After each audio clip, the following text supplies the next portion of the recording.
Welcome to today's show. My name is Glenn Diesen. I'm a professor at the University of Southeastern Norway. With me is Alexander Mercouris from the very popular Duran podcast. And with us today is Clare Daly, Irish member of the European Parliament, very outspoken, pro-diplomacy, anti-war. And many probably know her from her excellent speeches in the EU Parliament, which I'm personally a fan of. So, welcome. Flattery will get you everywhere. Thank you very much. Nice talking to you both. Sorry, Alexander. No, go on, Alan. Yes, yeah. No, I was just gonna suggest we might start with the direction of the European Union, as we have an MEP here, because I think everyone agrees that the European Union has got a great narrative behind it. So after 2 world wars in which we killed each other in gruesome numbers, the Germans, French, other European states come together in seeking unity, resolving differences with peaceful means. But I would say over the past decade, especially since the Russiagate years, there seems to have been a more militaristic mood, perhaps, in the European Parliament. So, and then especially after the Russian invasion of Ukraine, things have really changed. I'm thinking then of the EU Foreign Policy Chief, Josep Borrell, arguing that the war in Ukraine will be solved on the battlefield, while the EU Parliament now appears to denounce negotiations and diplomacy almost as treason by Putinists. So while we see countries from Turkey, Israel, China, Indonesia, all these countries attempting to get the talks started, it tends to be met with a somewhat cold shoulder in Europe. So I was hoping perhaps we can start with if you can explain what's happening. Obviously, the international situation has changed, but how can you explain what's been going on in the European Union? Yeah, we'd need a lot more time than we have probably to comprehensively answer that one. But I mean, I think your starting remarks were the accurate ones, that the narrative of the European Union is a good one of peace and all the rest. But I suppose my immediate response to that is that it was a narrative. It's true that it played a certain role in terms of sort of peace in Europe, but at its essence, really, the European Union was I suppose an institution or institutions which enshrined neoliberalism at the core of European politics, and the military creep and the move towards more foreign policy started really with the other treaties. Many years ago, the Nice, Lisbon, and all of these treaties laid the basis for greater intervention in foreign affairs and these areas, which, like when Ireland joined the European Union, was never more than an economic union. But the creep then became, I think people thought that they would be a sort of like a United States of Europe and develop that collective power. And part of that move was a move towards involvement in foreign affairs. And we saw that through the various treaties. And sadly, Ireland is actually the only country where our constitution requires us to go to the people and have a referendum if we are to adapt any treaty changes. All of the other member states, it's just their governments that adapt them. So this idea that the European institutions have a democratic mandate is actually a stretch as far as I'm concerned. So what we saw was a journey which has been absolutely accelerated now with the war in Ukraine. But the militarism and that path, they were already well on the way to that. So the financial framework for the first time had direct expenditure on militarism. We had projects about militarism going back over the past decade. And unfortunately, Putin's invasion has given them their Christmas wish list, because now the checkbooks are open. All of the committee agendas are turned over to a war agenda. So, yeah, I mean, I suppose what I'm saying is the process was there. This has allowed it to accelerate. It's lunacy beyond your wildest dreams. It is utter lunacy. Whatever about any idea of the European Union having some sort of strategic autonomy in the Trump years, it's completely gone now. The European Union is a vassal state of US empire, even though its own interests are being decimated by taking this path. It's lunacy on steroids. I can't actually get over it. Can I say, nor can I, as somebody who for most of his life was a supporter, first of the European community, and then who was a supporter to a great extent of the European Union, because I thought, coming from Greece, a country like Ireland, which has experienced war, that, you know, the European Union was a project for peace. It's just very extraordinary to me how over the last few years it's become a project for increasing aggression. I have to use that word. I don't have any other word. Increasing aggressiveness. Let's change it to talk about aggressiveness and war. And I think that the other thing I've seen in this is that, and I think this is something that perhaps European leaders don't quite understand, is that the result is that Europe's global influence is actually declining. You can see this in the way in which various countries around the world are now responding to the language that they hear from Europe and from the European leadership.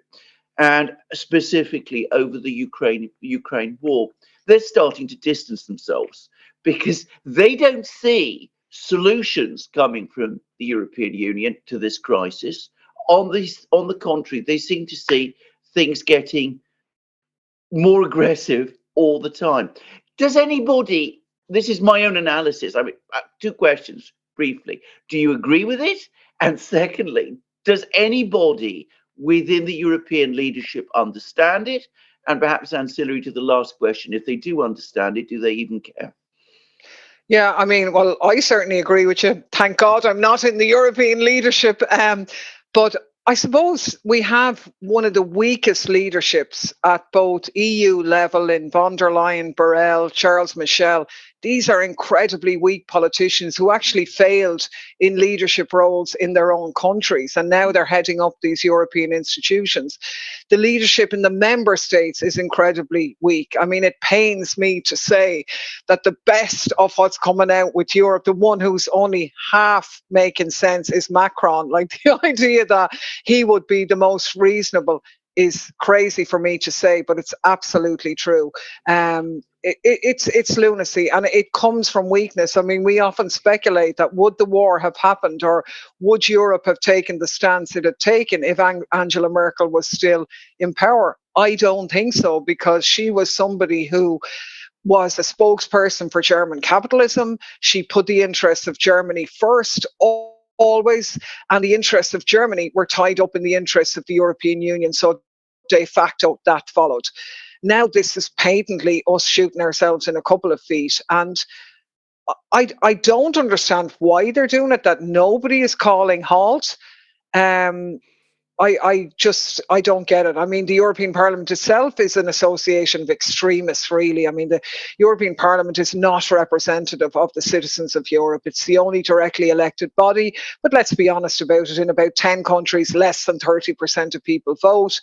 The people who come in here are generally either retired politicians who are sent here as a reward, or the parties use the funds and all the access to build their own resources at home, and nobody keeps an eye really on the bigger European project. But they're just getting caught up now in this increasing Russophobia and war jingoism, and they just can't let go. And one of the reasons why they can't is that they are enabled and empowered by a complicit media. And that's possible because there is such a distance between them and the citizens, so they're not getting to meet the citizens and hear them, and yet the media is telling them they're doing everything right, and politicians love that. So nobody wants to be the Putin puppet or the sort of freak, the odd one out, the embarrassment and a disgrace, as we're called in Ireland. So it's designed to put people off, and we know from speaking to our colleagues that they feel that. And their parties kind of tell them to toe the line. They mightn't like what's been heard, but they're silenced into complicity. I was going to ask you that question, actually, because I mean, can I just add to the points that Glenn said at the beginning of the program? I love your speeches. I also think they're courageous speeches, if I may say, and I wish there were more people who had the courage to speak out like you. But you must meet some of these MEPs in private. I mean, after you've spoken, I mean, they know your views. I don't want you to name any names, obviously, but I mean, do you get the sense that maybe there are more doubts within the MEP body then get reflected in the votes? I mean, is there any real concern amongst people within the European Parliament about the direction of events? Or is it just a small group of people, principally yourself and a couple of others, Well, arguing these points? No. it's a small group of people, but it is definitely getting bigger for sure. The original motion on the war, there were 13 of us who voted against that, and we were viciously targeted at that time. But even at that time, I remember an MEP from Bulgaria coming up to me, and that would be from the Social Democrat group, the second biggest group in the parliament, saying, look, I agree with everything that you've done, and I wished I could have voted like that, but I couldn't. We would just be killed in the media, and we're not allowed to do that. But over the period of the war, after about 6 months, I noticed a lot of Bulgarians were kind of very cautiously now kind of pointing out the impact on the cost of living and where was this war going now, and a few things like that. To now, more than a year later, full on sort of going, this is lunacy. Why are none of you calling for peace? So I think the countries around there'd be a lot of outspokenness from the likes of Slovakia, Bulgaria, some of these countries, ironically enough. But then you have the absolute, I mean, the German Greens are like the biggest warmongers in the place. They'd be absolutely bad. The Polish across the board don't seem to want the war to stop, can't get enough of it. The Baltic states are absolutely, and it seems to me that they're the ones setting the agenda. So we had this narrative before the war started of the likes of Poland and Hungary being these sort of conservative outliers who the European Union had to drag and discipline and mould, to now they are the ones setting the shots. And, it's this disgusting narrative that we're in a battle of authoritarianism against democracy. But some of the measures being brought in the member states are utterly frightening in terms of rewriting history and the whole role of World War II, forcing elderly people in Latvia to take language tests because they had Russian citizenship, only because they couldn't get Latvian ones, even though they lived all their adult lives in Latvia, old people. It's frightening, taking down historical monuments. This is vicious, and vicious targeting of Russians, and we're getting that in the parliament as well. That they brought in rules now. I mean, their recent scandal, Cattergate scandal of corruption in the parliament, and their response to that was, well, it's all about Russia and China. No, it isn't. It's corruption, So, have they seen sense? No, I don't think so. But every single day we get contacted by staff in here who kind of come up to you saying, love what you're doing, keep it going, we love that. You have a lot of people who agree with you, and emails across the board from every country. The disconnect between the political establishment and the citizens is massive.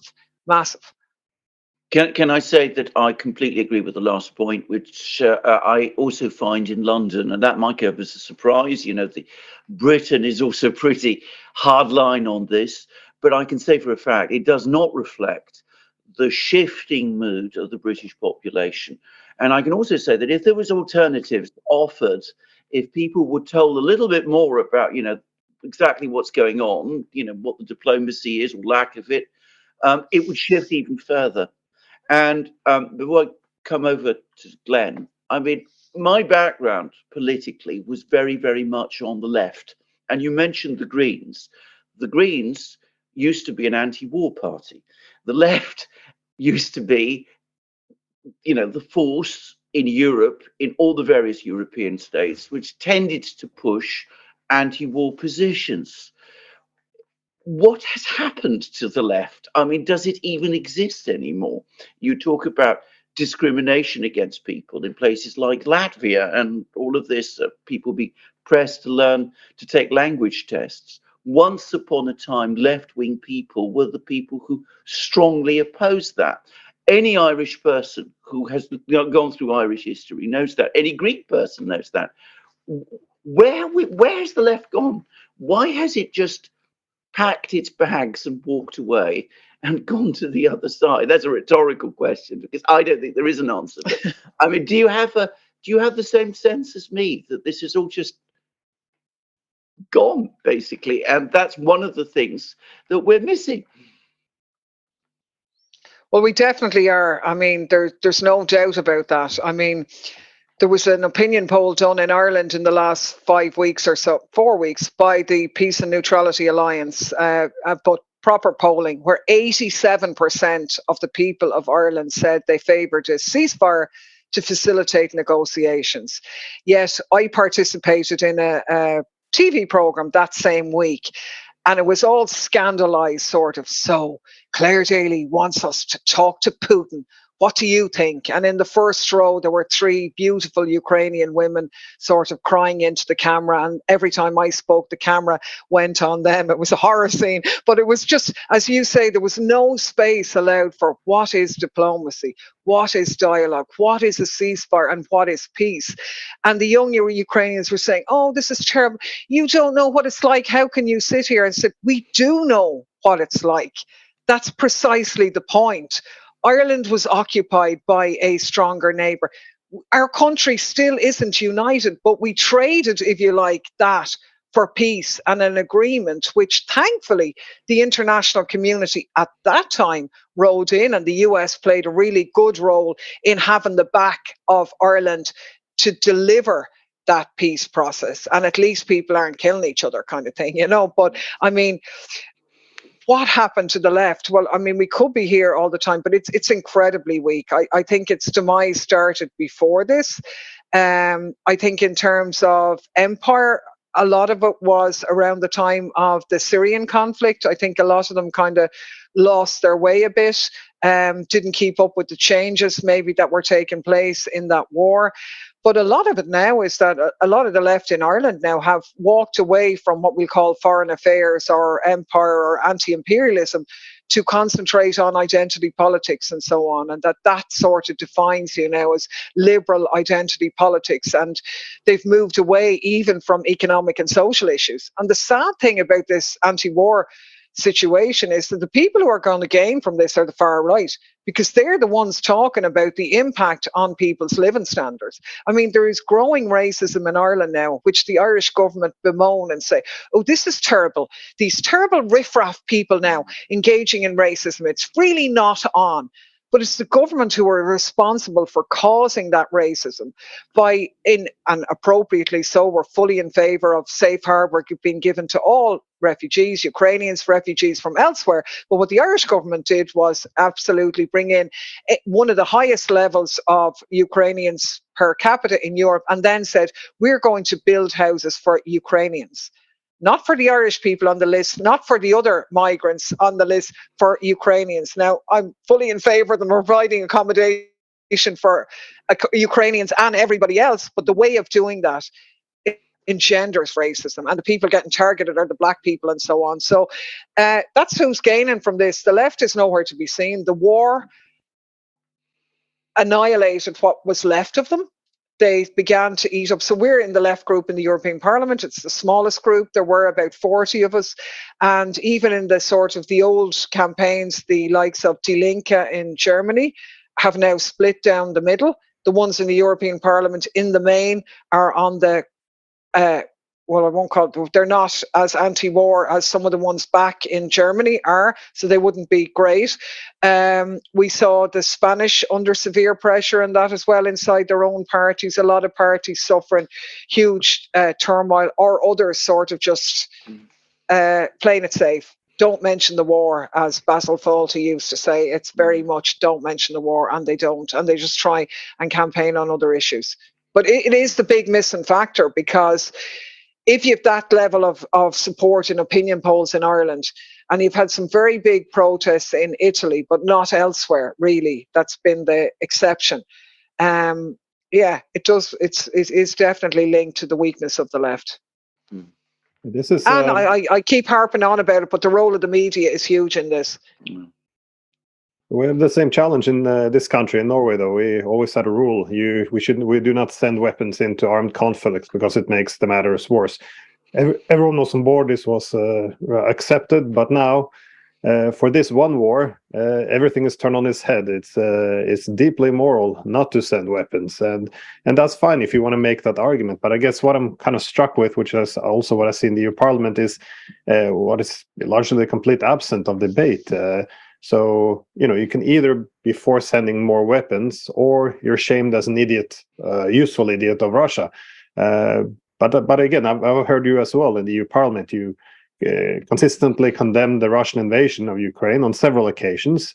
Yet, when you object to sending more weapons or advocate for negotiations, it's always the same knee-jerk reaction. It's not countering your argument. It's always, well, now you're carrying water for Putin. It's just did this occur earlier, before the invasion, or because I'm trying to get at the root of this? When did you stamp out the debates? I think it's a really important aspect on this. I mean, obviously the slogan goes, truth is the first casualty of war. And that is true. And I suppose the disorientation of the left is not that dissimilar to the way in which the big social democracies caved against the backdrop of World War I and so on. These things aren't new. But what is new this time is, if you even take the Iraq War, and there was loads of disinformation and there was loads of jingoism at that time, weapons of mass destruction and all that. But the difference was you could articulate an anti-war position. It mightn't have been the dominant in the mainstream media, but every article and every program featured an anti-war argument that was engaged with. So we got into the nitty-gritty. Well, is it war for oil? What's the story here?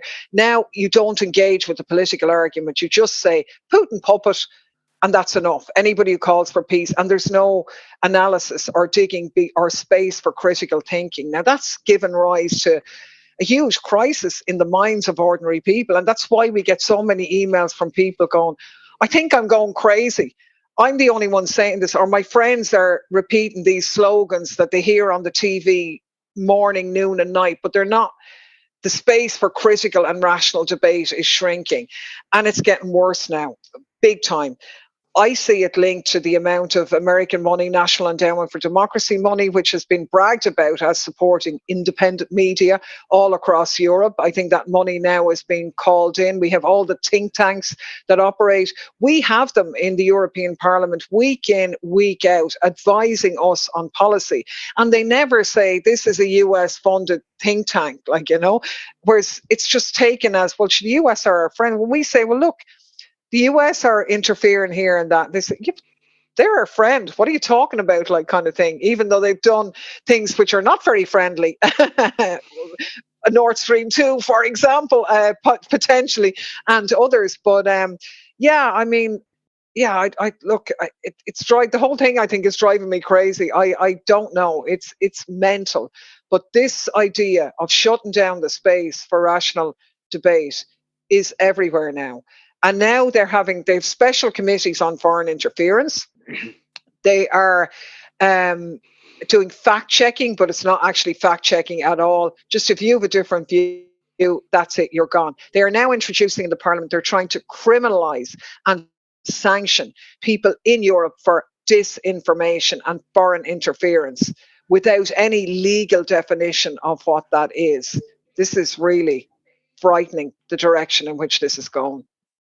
Yeah, the EU has a fact-checking mechanism where the ones who argue that we in the West backed a coup in Ukraine in 2014 as the start of this conflict, that this is the fact-checkers pointed out that this is fake news. It was a democratic revolution.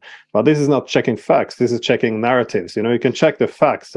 Well, did it follow the constitution? No. Did it have the democratic support among the majority of the population? No. Did they remove a democratic elected government? Was the new one aided by put in place partly by the United States? All of these are facts, but it's not. But they're not checking facts. It seems like they're checking narratives. But I want to ask you about the think tanks, because I've seen you speak about this and also seen your names or referring to the reports as well. I forgot the name of the report on the role of think tanks in Europe. And you mentioned in the Parliament that they were, I think, to quote you, they were parading around the EU Parliament. And this is quite interesting because in the US, this has become a real problem because the think tanks, they dominate in terms of writing the research reports and analysis, which the politicians make their decision. And also, they hire the politicians, which are out of government, which can then, cultivate it as fellows until they return them into office, still working for the think tanks. and then they can also dominate the media for expert opinions. The problem in the United States, though, is that the weapons manufacturers are the main funder of nearly every single one of these think tanks, which leans then towards having military solutions to every problem. But I'm assuming I'm less familiar with the think tanks in Europe. Where would the money come from? Are they aligned with only the Atlanticist view, or how do you see their role in terms of influencing European politics? Well, you see, this is the problem, because they are, I suppose the biggest problem with them is that they're paraded as neutral and independent. That's the biggest thing. I've no problem with them having a view, and if they want to have an Atlanticist view, absolutely, but declare it as such and declare your funding. But this is the only view we get in, and it's classified as independent, which it isn't. And we tried to fight to say in these reports that anybody who presents before the Parliament shouldn't have a conflict of interest. Their funding and all of that should be openly declared. They don't really do that properly, and it's not even really, it's who gets in before the committee. So when you have the big groups dominating the debates, they're the ones who decide who would present to a committee. So then they're the voices that you're hearing all the time, because they come from the bigger groups. So the odd time we might get somebody onto the agenda, but very, very rarely. The money is coming from big industry, from big pharma, from big agri. There are 60,000 official lobbyists in Brussels, 60,000 people officially now on the register lobbying the EU institutions. That is absolutely massive. They have the right to come in here. Every piece of legislation, every piece of this is, they're not, that you're talking about, hundreds of millions of funding. That money is not for nothing. Those organizations that fund that are getting their money back big time. There's a lot of disinformation at the moment, for example, about the nature restoration law. You can be absolutely guaranteed that big agri is behind a huge amount of that. As you say, the military industrial complex is funding huge amounts of it. I mean, the very basis upon which the European Union has started to directly fund military research came out of a process which was started in the European Union maybe 10 years ago or so, where they had this group of personalities, as it was bizarrely called, which was sort of reaching out to people to decide what Europe needed to do to defend itself going forward. And on this committee, which was going to advise on this, the majority of them were from the big military industrial complex companies. And surprise, surprise, then they came out and said, you know what would be a great idea now? Would be direct military expenditure on militarism. And they said, wow, okay, we'll do a few projects on that now. And then the gloves were off. And the same companies that advised on that were the ones who benefited from the contracts that were then set up. And this is kind of hidden in full public view, because we don't have a media which analyses this and joins the dots, because they've been bought and paid for as well. And as you say, anybody who questions that, it's not fact checked, it's the narrative is spun, and that's enough. So yeah, they're out there and they are everywhere. Can I ask a question about Ireland specifically? Because I mean, I know, I don't pretend I know Ireland very well, but I've been there. And I would have thought that if there's one country where, because of its history, people would understand these events perhaps better, the way in which manipulation happens, the way media control also happens, it would be Ireland itself. And if there was one place also where you would get institutions, rather organizations that would push back on this, it would be Ireland. I mean, you were talking about the kind of things that are happening in Ireland and the rise of far-right people, because concerns of most people are not being addressed. Anybody who has any familiarity with Irish republicanism would know what a complete reversal that is, that this sort of thing has happened to the extent that it has. I mean, is there more resistance to this in Ireland itself? Are there more independent voices? I mean, we know, obviously we know yourself, but is the media perhaps a little more open there than it is in other places? Are there alternative media foundations? And what is the position of Sinn Féin, which, I mean, I'd just be curious to know for myself. I mean, as a party, does it have a view on the war? Yeah, there are so many issues there, and I think they touch on really important aspects. I suppose we'd start with the most negative one first. No, there is no independent media. There are very few firm voices calling out on this. Anybody who did and tried was immediately shut down. So I've been in the European Parliament now for 4 years. Before that, I was in the Irish Parliament for 8 years. Myself and my colleague Mick Wallace got elected as independents, which is a hard thing to do. You're basically getting elected to a very small number of European seats based on your reputation. And we were really popular in Ireland as politicians who held those in power to account, which allowed us to pick up that voice. And you would have often heard people say, well, I wouldn't agree with you on everything, but you're a great parliamentarian and we need people like that in Europe. After 4 years here, and particularly since the war, the onslaught on us has been the likes of which I've never seen in my life. And I was a local councillor before that. Now, actually, we are toxic figures, which we never were before. It's not unusual to hear commentary which needs no justification other than that we are an embarrassment and a disgrace. That's bandied around regularly, and that's enough to just say that everyone knows what you mean, because we've suddenly gone to Europe. Not that we've been consistently anti-war activists all our political lives or anything. No. We've gone to Europe and we've gone mad. And the only rational explanation is that we're in the pay of the Kremlin. So that has actually become quite established, certainly amongst the liberal middle class set in the Dublin area, pushed by the likes of the Irish Times, and that's the media and RTE have played an absolutely disgusting role. Fianna Fáil and Fine Gael, and surprisingly Fianna Fáil, given Ireland's history, have used the opportunity to dismantle our neutrality. Now, it was weak enough anyway, as we pointed out, in that Ireland was consistently facilitating US empire to ferry its troops and its military hardware through our civilian airport in Shannon every single day over the last number of decades. But they told us they'd no weapons on them or anything like that, blah, blah, blah. But in any case, they are now going for a full frontal assault on our neutrality. And while they say we won't join NATO, it's indistinguishable now from the EU. We want to be involved in more EU defence missions, in battle groups. They're dismantling our peacekeepers and sending them on battle groups. Who would have thought it? They want to remove the triple lock, which is the protection in our constitution when our forces go abroad, more than 12. It has to go before the Parliament. It has to have a UN resolution and so on. They want to remove that. So they've stacked up these ridiculous, not a citizens' assembly, but these fake consultative processes which are taking place in June. So what we see is a full frontal steamroller to use the war to dismantle our neutrality, unchallenged by and large in the media, by and large. So what's the attitude of the people to that? Well, I don't know. The Sinn Féin are, how will I put this?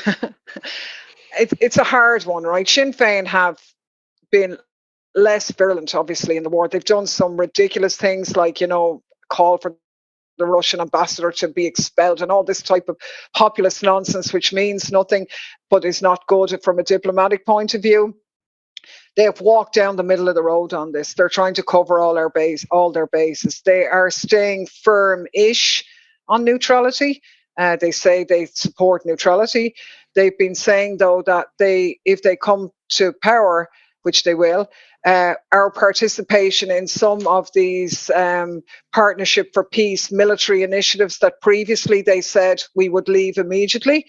Now they're saying, well, there might be contractual obligations. We might have to stay for a bit, but then we'll untangle. Now, whether that's the start, whether they're just being skillful because they are attacked by the media as well and they don't want to give hostages to fortune, or whether it's the beginning of an inevitable sellout, I wouldn't like to say. My own feeling is that they deserve their time in government. I hope they get it.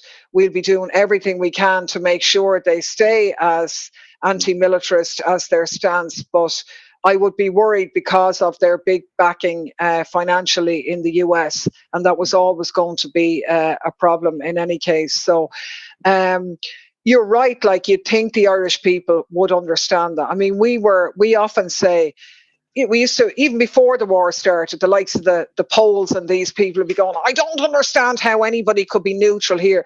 You don't know what it's like to be occupied by a big neighbour. And we go, sorry, excuse me, we do. That's why we actually know. So we had that affinity kind of with some of the Eastern European states. We could play that. And all the Western ones are generally former colonial powers. So we were colonized. So we have that sort of street cred globally. But I can tell you something, it's fast disappearing. And what we've seen is that there were sections of the Irish establishment who, since the very beginning, hated that the Irish electorate always returned people who were Euro-critical.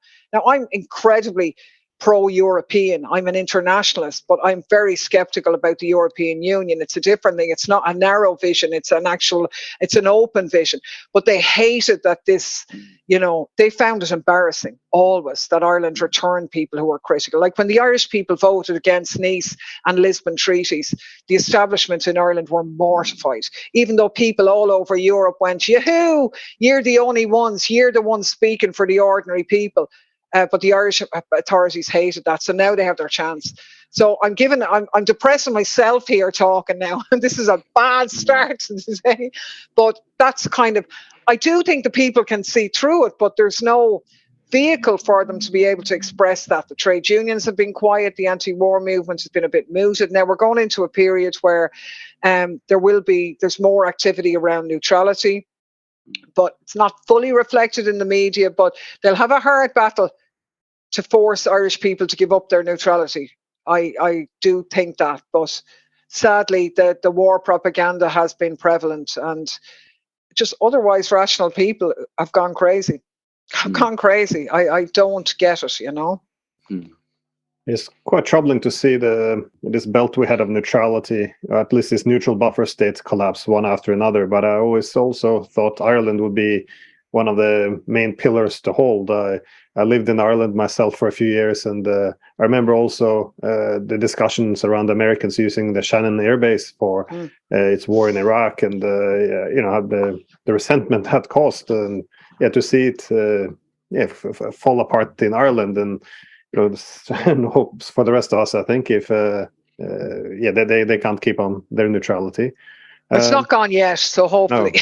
No. Yeah, hopefully. I want to ask you a bit step back from the whole war, but in terms of the wider context of European security, are there still any discussions left about this? Because I remember it used to be Merkel and Macron who used to point out, what was usually conventional wisdom, which is, if you deny security to your adversaries, they will react in a way which undermines your security, which seems to encapsulate this war. But now the main rhetoric I've seen from the EU Parliament has been that peace depends on Russia being perpetually weakened, or Russia must even be humiliated. I guess all this venting the anger feels good, but it doesn't. It seems to go against the whole logic of what Macron and Angela Merkel were arguing for, because they were, at least to some extent, pointing out that we can't have peace in Europe if we deny security to Russia as well. I was just wondering, is this whole discussion in Europe gone with the departure of Angela Merkel, or is still someone carrying this idea? I think it's a huge blow. I mean, ultra right wing person, completely different views to me, but I think, yes, if she had been there, I don't think we would be in this situation. I don't think the conversation is certainly not going on with Schulz or any of his German counterparts. Macron is the only one hanging on to it a little bit, I think. It's definitely, it's bleak, like it's mental, because that is the only way to secure peace in Europe, is to include everybody, including Russia, in that. But they're doing everything they can to accelerate the tensions and to cause the divisions and shrink the space for where diplomacy might come into being. it's very troubling. I think you've encapsulated the situation well, but it's not good. Nobody is on that page. I mean, the lesson that they've drawn from this conflict is not that Europe had been engaged on a path of increased militarism even before the war started, which it had. Their lesson is that we are not militarily strong enough, and we haven't done enough. So to protect ourselves, we need more militarism, we need more. And that's obviously because the military industrial complex is chewing in their ears behind them, telling them this nonsense. But diplomacy is off the table because there's obviously not as much money to be made from it. And I think it goes back to the point you were making earlier, Glenn, about this revolving door between politicians and think tanks and advisors, and they come in and they go, and it becomes a whole self-fulfilling prophecy. But I don't think there's anybody really banging that drum anymore, no.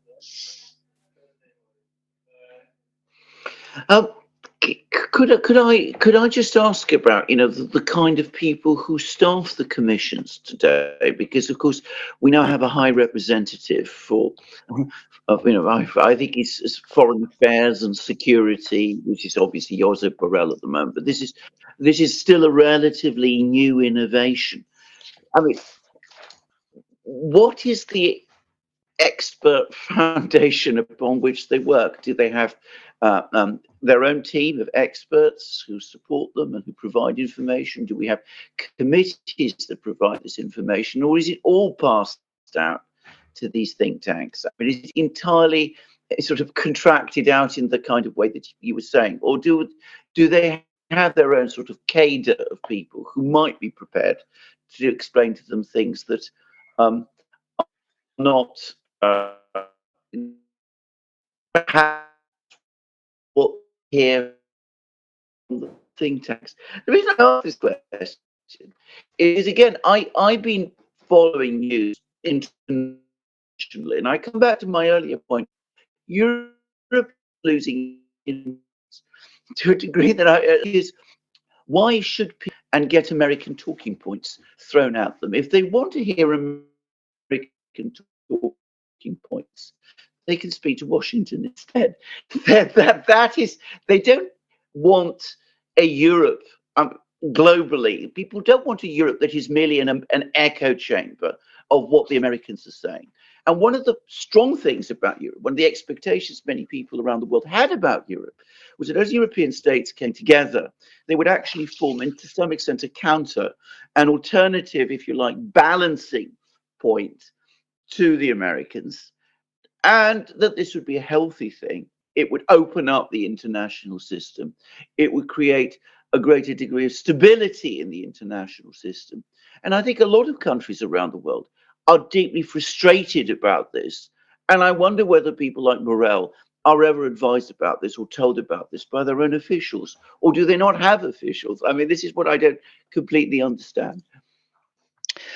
I think there's a couple of things on it, right? And then sometimes people talk about the European Union. It's an absolutely massive, not even institution, but sets of institutions, which I think are sort of burgeoning into massive bureaucracies with their own interests as well. So actually the Parliament is, when I talked about think tanks and those advisors coming in, that's at Parliament level. And the Parliament, albeit the only directly elected one, is actually the weakest of the three. I mean, we're full of extremists and lunatics, and a lot of mad stuff goes on here. So we often say when we go and travel to other countries, that you wouldn't want to be worrying too much now about what the MEPs say, because they're a little bit on the crazy side. So they would have staff and advisors in that as well, but generally they'd come from maybe civil society, which has been largely weaponized now to a whole degree in that as well. So they're feeding off that pond of advice, and depending on where your political group is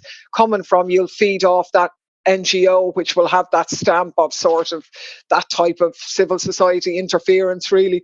That's the Parliament. The Commission does have some very capable people, so they're the mainstay there.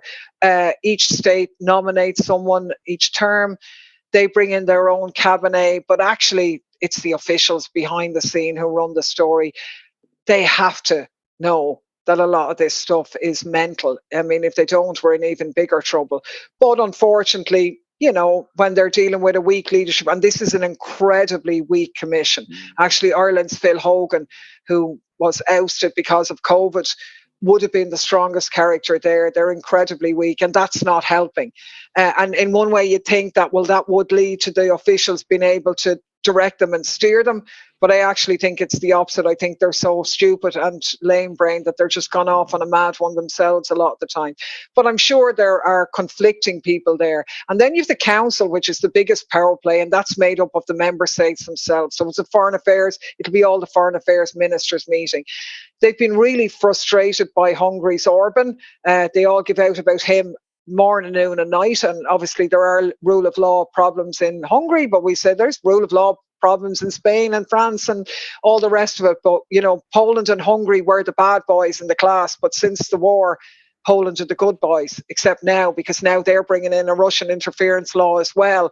And they're using that to tackle their enemies and the guys who are part of the EPP groups. The wheels are coming off the whole institution. So there are capable people who are advising. But I think the biggest problem is that the institutions have been captured by the lobbyists now, and big business and big finance. We saw there are questions around big pharma in terms of how they handled the Pfizer contracts and so on, which involve even Ursula von der Leyen. We've big agri dictating the policy now in terms of the environment, and obviously the military industrial complex with more money than everybody. They are filtering in everywhere. I mean, the Cattergate scandal in the Parliament, where the members of the European Parliament were fined with bags of cash to a couple of million. That involves staff as well, and some people in an NGO and some people in the commission. So you see that little cycle of web. And if you can get the ear of the right person, then you might get a policy in. But are there diplomats behind the scenes who must know this is madness? There must be, but they're being very quiet. I haven't heard their voices much. Now, you do see some balance somewhere, like, say, some of the crazy anti-China stuff, which we don't have enough time to talk about, but that's even more mad. And they're completely on that page now. And the Parliament would have us, you know, strip ourselves of all links with China, which we might as well just get rid of the continent then on that basis. But sometimes the High Representative talks a bit more sense than them on that madness. So, but you're totally right in terms of how you've characterized Europe in the world and how the rest of the world view Europe. I mean, in this position, we've had the good fortune to be able to travel to many countries, and so many people have said to us, it's so sad what has happened to Europe. And these would be even countries that were maybe formerly colonized by Europe, and they'd say, look, we know we are bad, the way we would say, but at least the kind of European colonizers, they left something, you know, there was some stuff there and educate and that kind of stuff. But oh my God, like, what have you done to yourselves? And I go, yeah, I don't know. We ask ourselves that question every day, but the rest of the world is looking on. And you see the other side of the war, which again is that we've opened up a whole new balance of power in world relations. It's only really Europe that's hanging to the US's coattails in its death agony, because it is the decline of US empire that we're witnessing here. And while the rest of the world have enough cop on to know and try and develop other alliances, Europe is saying, no, these are our like-minded partners now. We don't mind that they charge us 4 times the amount for LNG than they pay their own citizens. We don't mind now if they protect their own industry at our expense. We don't mind if they spy on our leaders' data, because they are our like-minded partners. But it's those Russians and Chinese, they're the bad guys. That's actually enough for a lot. But yeah, the rest of the world can't believe it. I often say to people who get in touch from Africa that the young people of Africa are my hope for humanity now, because you have such a young and educated population who are not going to stand by modern colonialism and take it anymore. They've seen through it. And, you know, you'd made an earlier point, Alexander, about how Europe is more aggressive, and they are in the likes of Africa, but they're actually losing everywhere, because the Chinese are coming in bringing gifts and infrastructure and presents, and I'm sure, of course, they're there for their own interests as well, but they're doing it way better, and Europe is losing, and it's devastating, and it's destabilizing as well. But that's the way it is at the moment until we find a way out. Clare Daly, you've been marvelous. Can I just say I'm going to stop now, because, as I said, I know that we're up against a hard stop, but I'm going to leave it to Glenn to see whether he's got any more questions just before we close. No, I guess, well, I do have one quick question. I just want to say also before I go that what you describe in the EU Parliament is, it sounds so awfully familiar what we're experiencing in academia, though, because I'm part of also like a Russian research network group, and everyone is effectively in consensus that you cannot discuss the war in Ukraine without discussing NATO expansion. However, you're not allowed to mention NATO expansion in the media, because then they will crucify you as legitimizing what Russia's doing. So you can't explain anything because there's no distinction between explaining and legitimizing, apparently. So this sounds awfully familiar what you're describing. I guess, well, we have a few minutes left. I just wanted to ask you very quickly, since you brought it up earlier, the Nord Stream. I mean, this tends to be this accusations always. We would jump on board. So, Russia was a Russian agent. The Russians were behind the Biden laptop, putting bounties on Americans' head. And we had, the Russians attacking the Kremlin.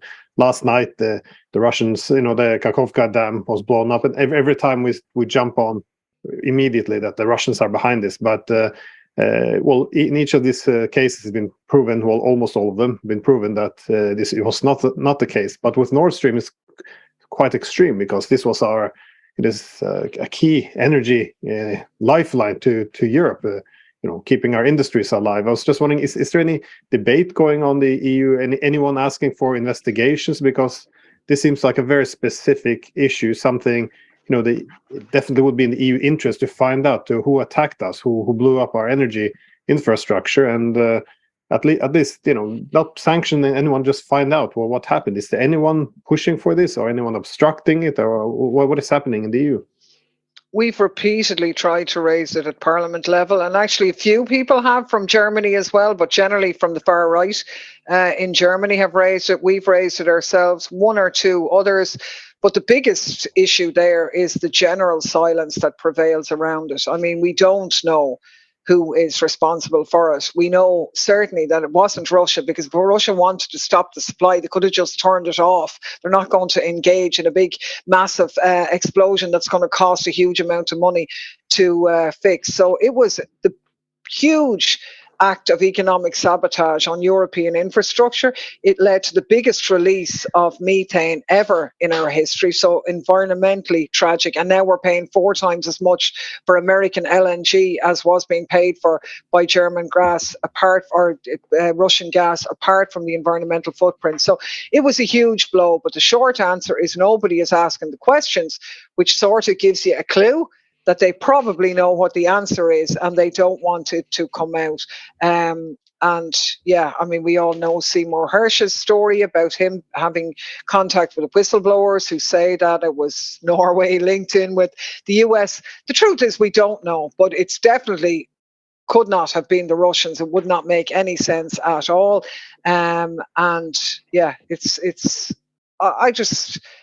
is demoralizing to see Europe on its knees in this way that would allow that to go unchallenged. But I suppose, on the other hand, if they were to have an investigation and if they were to find out who was responsible, who probably was responsible, well, then the ramifications for that would be huge. I mean, it has Russia haven't shown a huge amount of interest in wanting to find out who was behind it either, which kind of leads you to thinking that they know who was behind it as well. But do we want a declaration that the US was behind it and then have a full-scale world war with Europe being involved in it? Probably not.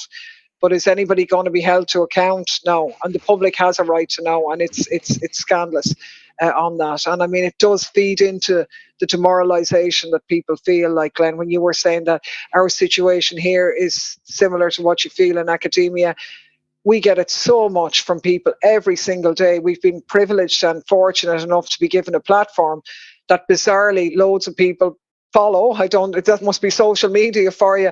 I don't understand, but you would be heartened by the amount of feedback that we get. There is nowhere we can't go that people don't say it to us. So, like, 2 European parliaments in an institution that doesn't really represent anything, from a tiny little country. We've gone to the US, to Georgia, to Pakistan, to Iraq, and in every one of those countries, people have spotted us and said they follow our work and agree with what we're saying.